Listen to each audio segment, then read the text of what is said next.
Day. The topic is Fear II. Recognizing that Dr. CPoe has been with us earlier and talked about Fear I. And of course, Dr. Poe, I think that you've already given us, during that first segment, some information in reference to the items that were covered. But let's talk about another aspect of fear, and let's have you to talk about extreme fear. You've already talked about various aspects of it, but let's talk about that, and to have you to give your own definitions and not allow me to put words into your mouth in reference to it, because they're probably the wrong words anyway. But let's talk about extreme fear, Dr. Poe. Extreme fear, I think, is a very, very important topic, Dr. Haney. I'm not so sure how much we understand about it, how much research has been done in this area. But if I'm in and I would say extreme fear is a condition. It's a condition of the body, the mind, and the spirit, and a condition of one's relationship to God as well as others and oneself. In a condition of extreme fear, I am really enraged. I'm in a condition of rage.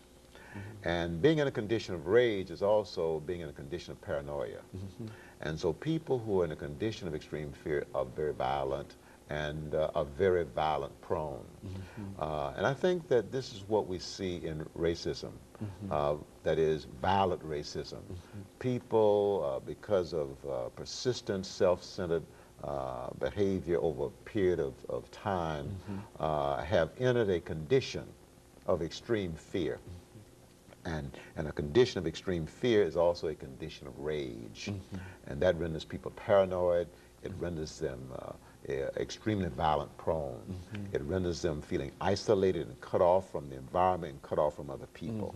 And they see the environment as attacking them, okay? And so they lash out, okay, in an effort to protect themselves. So it's a very important, condition. Also, another face of extreme fear, in addition to racism, I think is terrorism. I think the terrorism that we are witnessing, we witnessed on September 11th, and even going back to Oklahoma City, April 19th, 1995, I think that was an act of extreme fear. I think Timothy McVeigh was in a condition of extreme fear. We know, based on his conversation while he was in the military, that he had a good deal of racial hostility. And that's another thing, too. Of course, racism is a face of extreme fear, and I think terrorism is a face of extreme fear. And I think if we examine them closely, we'll find that racism and terrorism are essentially the same problem. Essentially the same problem. And another manifestation of extreme fear, or a face of extreme fear, is psychotic illness.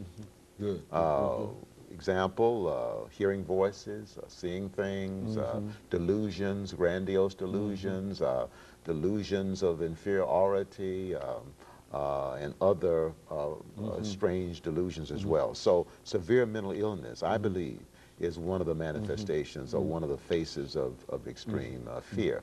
I think oftentimes murder is a face of extreme fear. Oftentimes suicide is a face of extreme fear. Because let me just say that if I'm in a condition of extreme fear, I am miserable. See, fear causes pain. Fear causes mental pain or emotional pain, and the higher the level of my fear, the more I'm hurting. All right? So then people who are racist really are in pain. People who are terrorists are really in pain. People who are psychotic are really in pain. People who are highly self-centered are really in pain. And so, in a sense, that renders them more violent. Because if I'm miserable, you've heard the statement, misery likes company. If I'm miserable, most likely I will do something to somebody or other people in an effort to render them miserable too. All right? So then extreme fear is very, very important. And as I said earlier, I think oftentimes it's a consequence of persistent, highly self-centered behavior over a period of time. And I think that we do have that problem in this country. For example, the problem of terrorism is not just the problem from the outside. We've got people who are terrorists in this country, and I think those people are primarily in a condition of extreme fear.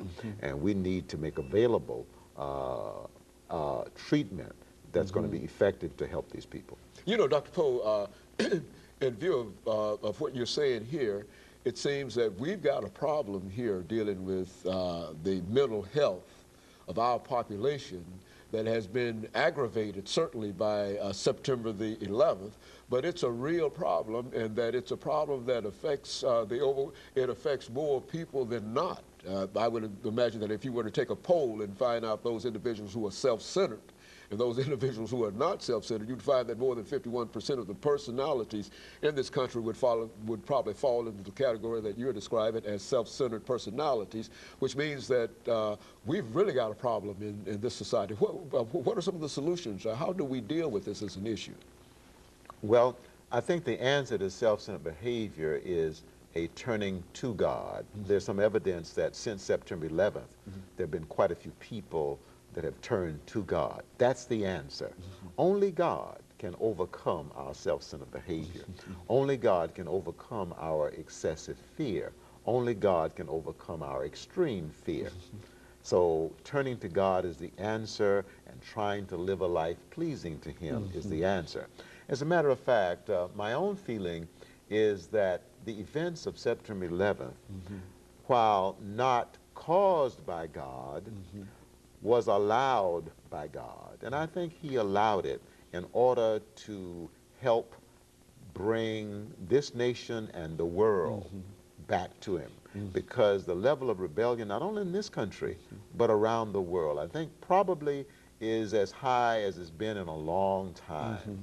And so, so the answer to self-centered behavior, the answer to the excessive and the extreme fear that results from self-centered behavior is a turning to God. And I'm encouraged to see that many people are beginning to turn to that solution. You know, Dr. Poe, we're about 50 seconds before our second commercial break, but let me say this. It seems to me that what we're still talking about, and I think you mentioned it earlier when we talked earlier, we're talking about sin. And in a real sense, fear, are you saying that fear really is sin, and that if we want to get rid of our fear, then the best thing for us to do is to stop sinning?